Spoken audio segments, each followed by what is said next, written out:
Hola, buenas tardes a todas y a todos. En primer lugar, mi agradecimiento a Isabel y a Cecilia por la invitación a participar de esta charla para compartir con todas y todos ustedes. Espero que estén bien, me imagino que trabajando mucho y muy atentos todos por, por garantizar la presencialidad en las escuelas de todas y todos los chicos. Voy a compartir con ustedes algunas reflexiones que intentan dar cuenta algo así como un volver a mirar algunas hipótesis, algunas conjeturas sobre las que yo vengo trabajando, pero en un volver a mirar para ver cuánto me ayudan a entender algunas situaciones que son las que hoy estamos atravesando. Seguramente algunos de ustedes al escucharme podrán decir que algo de lo que digo se asemeja a alguna experiencia de ustedes, pero seguramente va a ser solo en parte, ¿sí?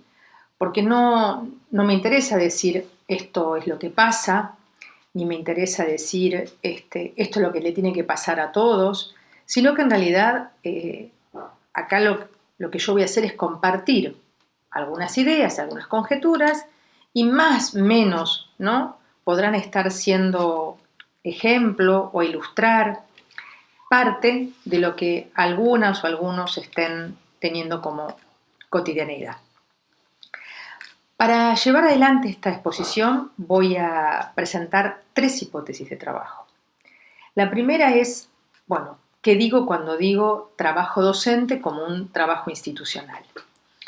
Y acá la primera cuestión que me interesa señalar es que yo estoy diciendo que se trata de un trabajo situado, ¿sí? Un trabajo inscripto, en primer lugar, inscripto, digamos, tanto como posición como acción, en un contexto epocal, en un contexto institucional, en un contexto político y en un contexto, uno puede decir, de la propia organización, ¿no? En la que cada uno de ustedes trabaja. Y digo inscripción en el sentido de que cuando uno dice inscripción, dice, uno forma parte, ¿no? Uno forma parte de una organización, uno forma parte de una institución, y formar parte implica que estamos inscriptos, por eso, ¿no? En una trama de regulaciones, de normas, de valores, que tienen un carácter universal, que uno podría decir, desde ese carácter universal se van expresando en situaciones y en organizaciones particulares. Y yo digo inscripción y acá me interesa apuntar a las relaciones que se establecen entre múltiples cuestiones, componentes, ¿sí? Y que ustedes vieron que en las organizaciones a veces uno tiende como a estabilizar, ¿no? A estabilizar algunos modos de trabajar, algunos modos de pensar, algunas resoluciones, como a estabilizarse a lo largo del tiempo, a pesar de que también, ¿no? Tener como una fuerza instituyente. De ninguna manera estoy hablando de una posición de un sujeto, de una práctica suelta, desligada, ¿no? Sino que, por eso digo, inscripta en una trama con otras y con otros. Y esa inscripción en esa trama produce efectos en cada uno de nosotros y en los colectivos. Unos efectos que van más allá de decir en mi escuela o en esta región o mi trabajo, ¿no? Porque estamos hablando de las escuelas que forman parte de un sistema educativo, las escuelas en una comunidad, en un territorio, ¿sí? En una provincia en el marco de unas políticas públicas, en un territorio nacional, ¿sí? En un estado. Una inscripción que en sí misma podemos decir ya se trata, ¿no? de una producción sociohistórica.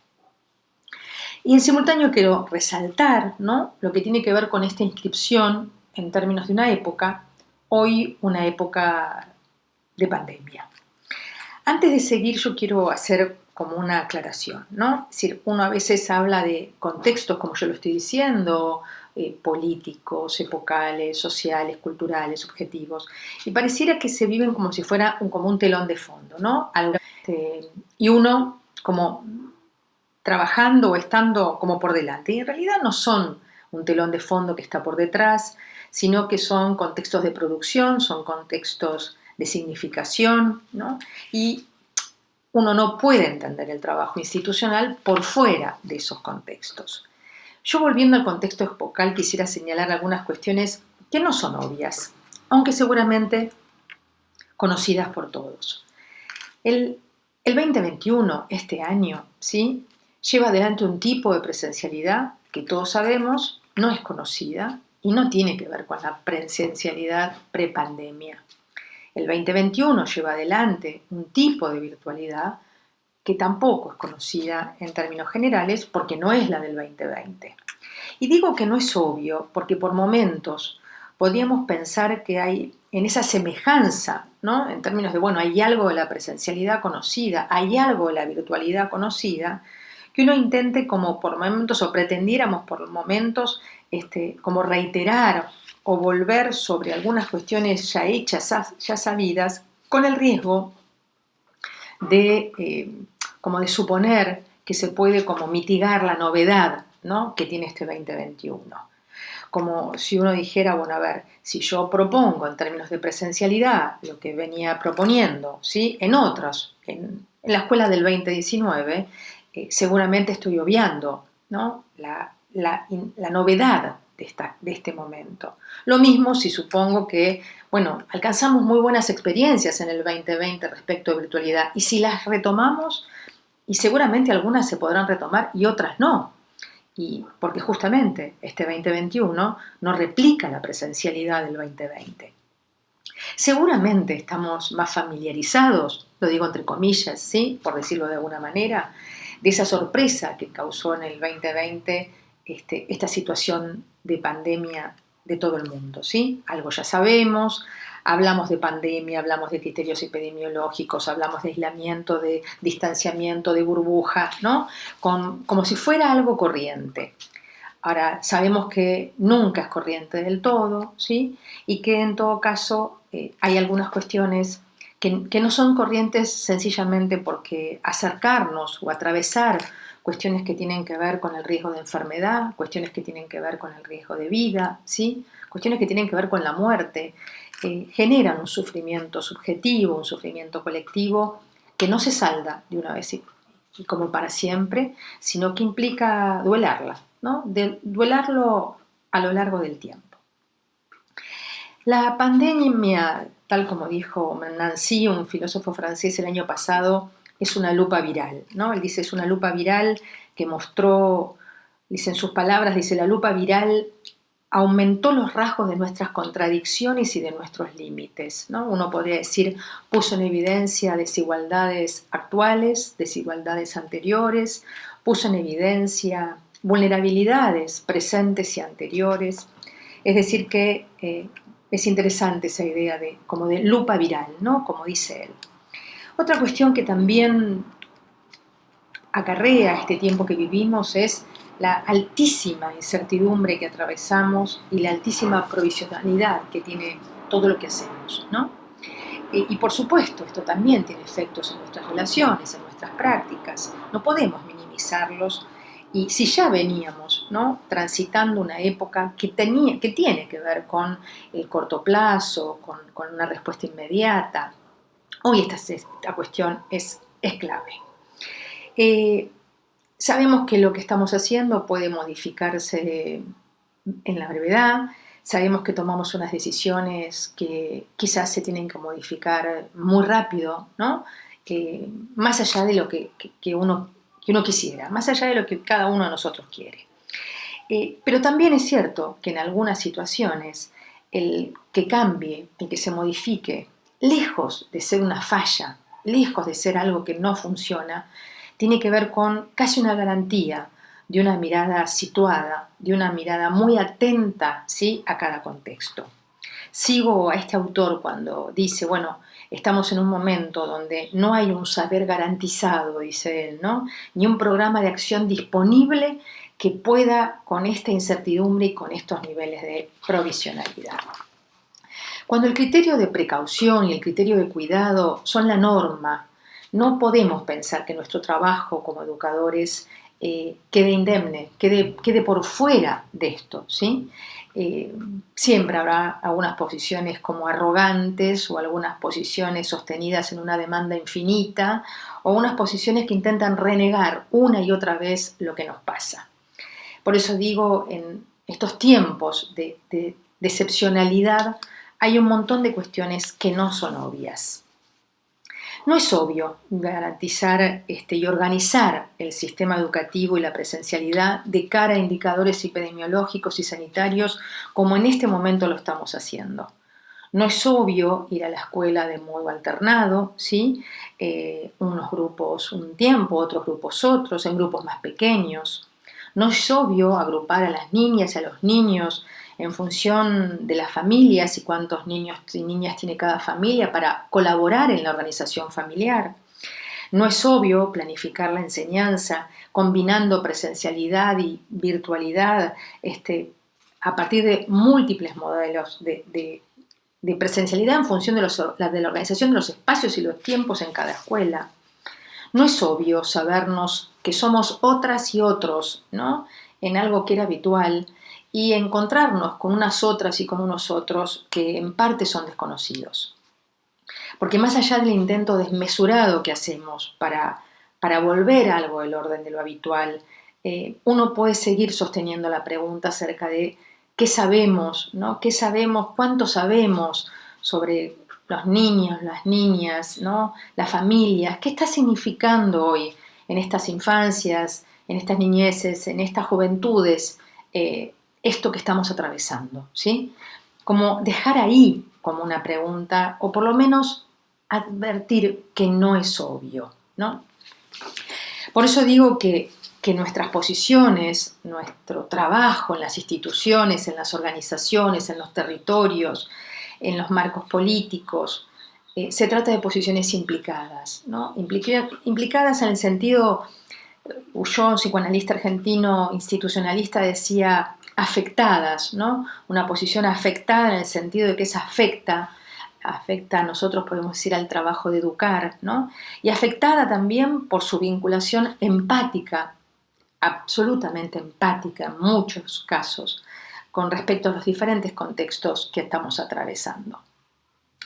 La segunda hipótesis que quiero compartir con ustedes, si bien la primera entonces tenía que ver con esto de pensar la inscripción en contextos institucionales y organizacionales, la segunda tiene que ver con pensar el trabajo institucional, ¿sí? Siguiendo algunos aportes de una corriente que es la psicodinámica del trabajo y el análisis institucional, que lo que va a mostrarnos como, o por lo menos poner a disposición una hipótesis que a mí me parece muy interesante, muy potente para pensar algunas cuestiones, que tiene que ver con, decir, bueno, a ver, el trabajo institucional puede pensarse en una relación entre unos marcos, ¿no? Unas prescripciones de carácter universal y las organizaciones y la realidad propiamente dicha. Por lo tanto, trabajar supone todo el tiempo saldar una brecha entre unas prescripciones universales, unos marcos, unas normas que son universales, ¿sí? Y esa realidad que es la del día a día, la cotidianeidad de nuestro trabajo. Ahora, esa distancia, ¿sí? Esa brecha móvil entre una cuestión universal y esta otra particular es dinámica, digamos, ¿sí? Y esa brecha nunca se salda del todo, podríamos decir, porque hacen falta generar condiciones institucionales y mediaciones institucionales que nos sostengan, ¿no? En nuestro trabajo para poder llevarlo adelante. Vamos a poner algunos ejemplos. El espacio y el tiempo. Dos componentes claves, ¿no? Que sostienen el modelo escolar hoy, ¿no? Profundamente alterados. Y ahora, uno puede decir, no solo sostienen el espacio y el tiempo en su cualidad material en términos de la escuela, edificio, ¿sí? O el tiempo cronológico de reloj de organización del trabajo. También sostiene por la carga simbólica, también sostiene por las concepciones, los mandatos que porta con respecto a cómo uno organiza, ¿sí? El sistema educativo. Como si yo dijera entonces, la escuela es mucho más que un edificio, lo educativo es mucho más que un edificio, ¿sí? Y su institucionalidad está absolutamente conmovida. Otro ejemplo, las y los otros son también, digamos, como cuestiones, condiciones en las que nos sostenemos en el trabajo. A ver, una maestra dice, yo me sostengo en la directora, ¿no? Que está siempre disponible. Una directora puede decir, yo me sostengo en la supervisora, en el supervisor, que están ahí, ¿no? Como al lado nuestro en este momento de tomar decisiones tan complejas. También podemos decir, nos sostenemos, nos apoyamos en nuestro trabajo, en la familia que nos reconoce, que reconoce nuestro trabajo, ¿sí? También podemos decir, nos apoyamos, nos sostenemos en las y los pibes porque los vemos con todo lo que les implica hoy acercarse a la escuela, desde sus alegrías a sus miedos y sus temores. Fíjense, ahora uno puede decir, ¿nos sostenemos en cualidad de personas físicas o nos sostenemos en las relaciones que entablamos entre unos y otros, con el trabajo, con las normas, con las concepciones?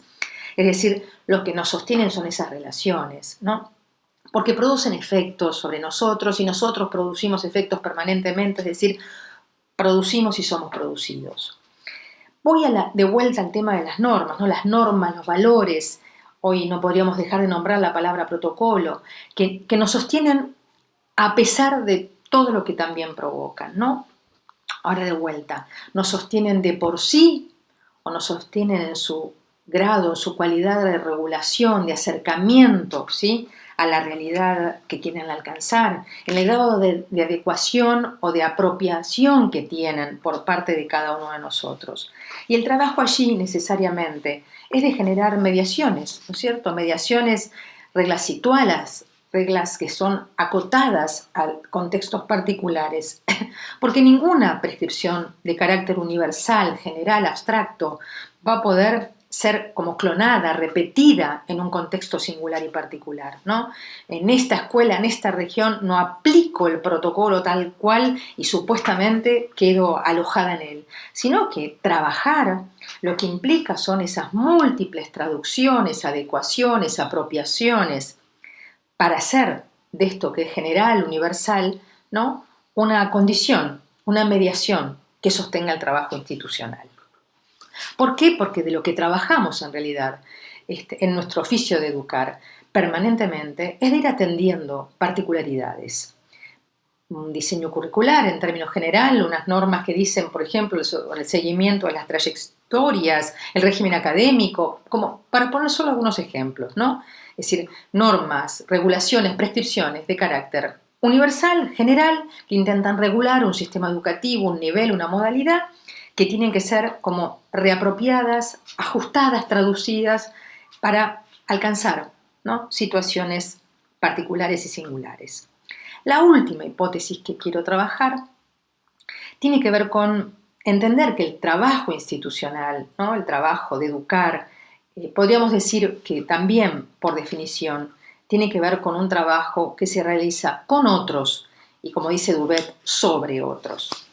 Acá me interesa como hacer énfasis en esto de que pensar a otros y pensar con otros supone interrumpir lo que se viene haciendo, supone abrir algunas preguntas, no dar por hecho, como decía recién, no dar por obvio, ¿sí? Desde esas decisiones que parecen intocables, que parecen de esas que no se pueden volver a revisar. Hay que enseñar estos contenidos, hay que hacer este proyecto, ¿sí? Decisiones, digo, que se vuelven a pensar, que en esa reunión con otros uno puede decir, a ver, pero en este tiempo presencial, ¿qué? ¿Sí?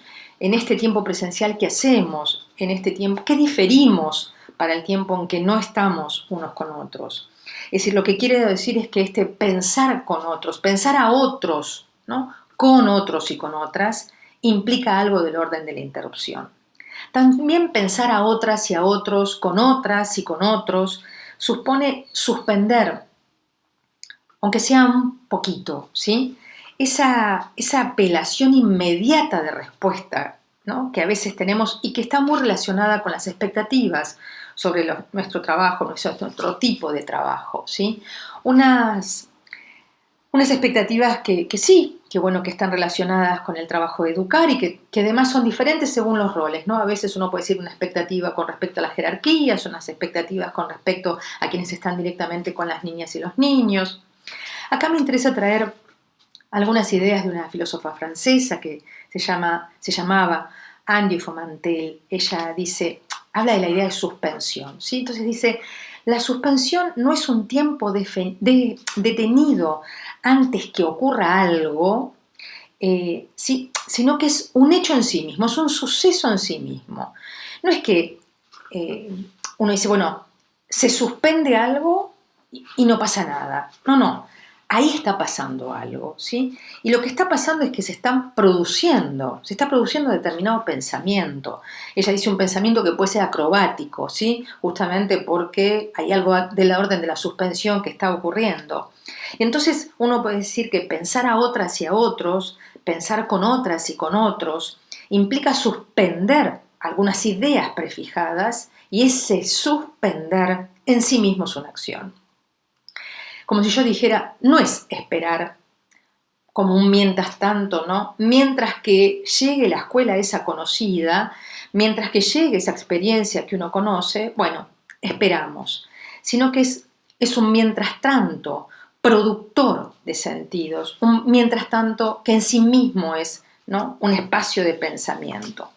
Algo así como que uno difiere a veces unas respuestas, unas acciones que pueden parecer automáticas, como no es que uno hace falta, ¿no? Porque vieron que a veces uno tiene como una idea de que si tiene que pensar con otras y con otros, bueno, eso lleva un montón de tiempo.